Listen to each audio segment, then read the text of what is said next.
We're breaking it back out, baby. Nook the crook. Nook the crook. We're breaking it back out. Holiday season, Morty.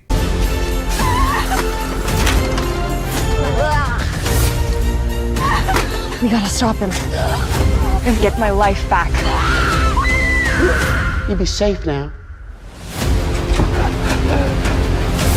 Leave.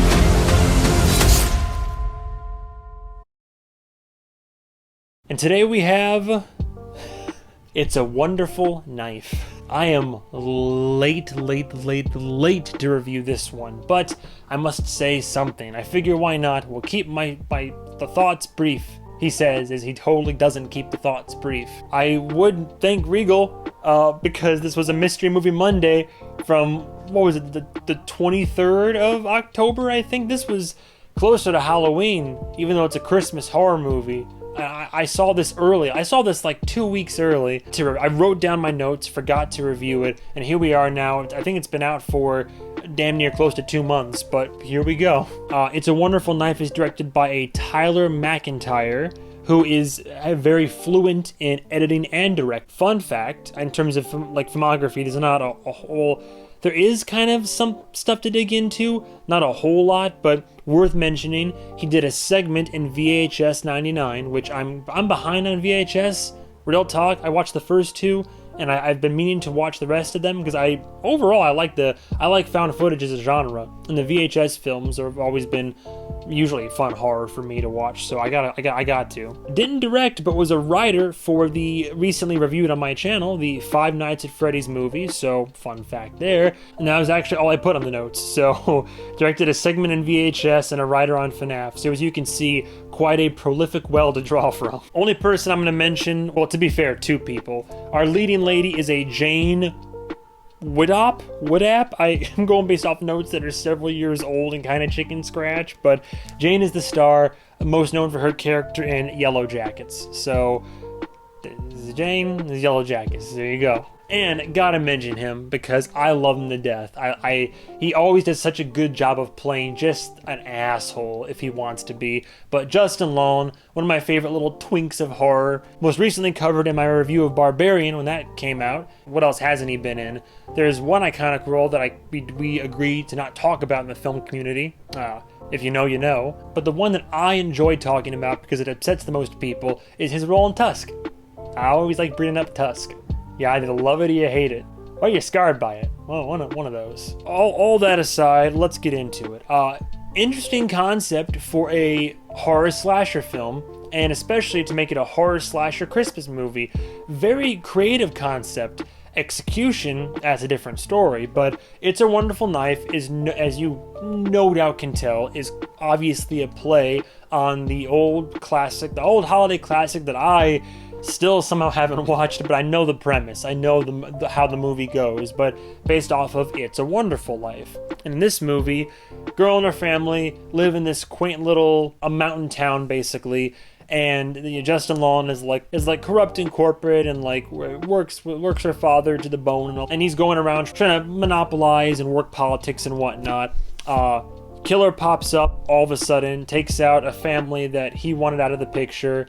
And then when it tries to kill more of those that stand in the way, protagonist is able to stop him, kill him, and it's revealed that it's Justin Long. Oh my god, the movie's over in the first 10 minutes, 15 minutes, right? But then like a year goes by and then she just is not happy. Like, people still look at her a certain way and treat her a certain way because she killed to help stop the killer, but people still died, and but mostly it's because I think that like her brother seemingly gets more love and attention than she does, or it seems the family leans more towards her brother. So she's at a point where it's the Wonderful Life, right? Where she's like, oh, I wish I was never born. This is, things seem like they'd be better off without me. And then it comes true, and it turns out that the timeline diverges, starting from that night where the killer was on the loose, and because she didn't stop him, nobody stopped the killer. So now we're in a timeline where the killer's been killing for years. Justin Long, he's in a position of power and all this.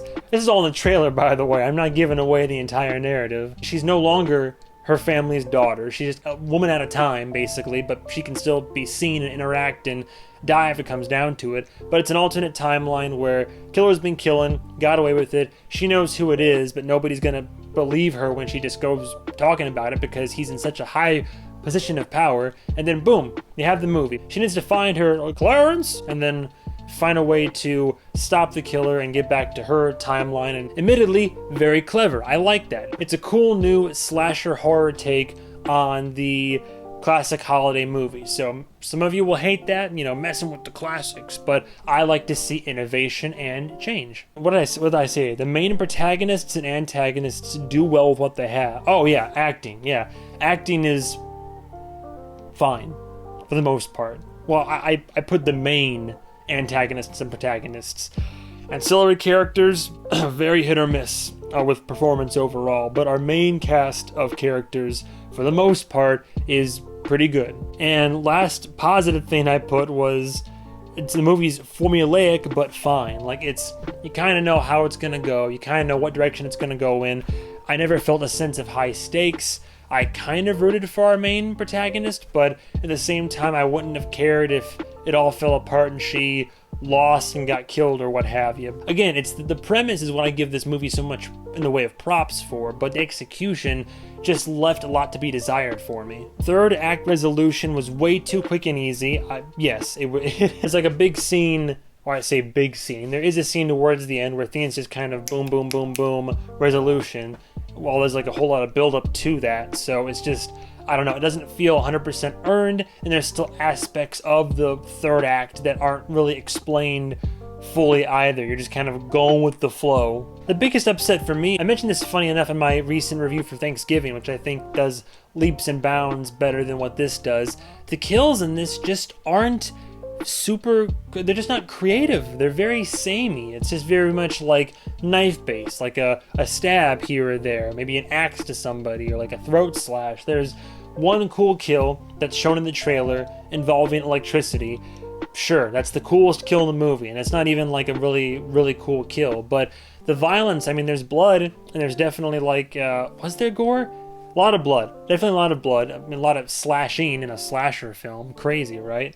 But the kills aren't creative. They're just samey, kind of just generic slasher kills, and nothing to really write home about. Honestly, the movie's kind of a waste of Justin Long. Whenever he's in a movie, I like to see as much as I can of him. It's kind of like, again, harkening back to Barbarian. I mean, he's technically promoted as one of the 3 lead stars, but like he's not like the star of the show. But you incorporate him into the movie, eventually he becomes more of a main, more of an important character, but he's utilized properly. And typically when he has a cameo in certain things, or if he has a lesser role, they still utilize him and his skills to a pretty healthy degree. But although I like the scenes that he's in this movie, I thought it was a gross underuse of him overall. I would have liked to have seen more Justin Long. Writing and the comedy, well, I mean, they go hand in hand, right? The writing and the comedy, or the comedic writing overall, mostly cringe. I mean, sometimes it lands, which is alright, and again, we all know that it's like subjective in general, but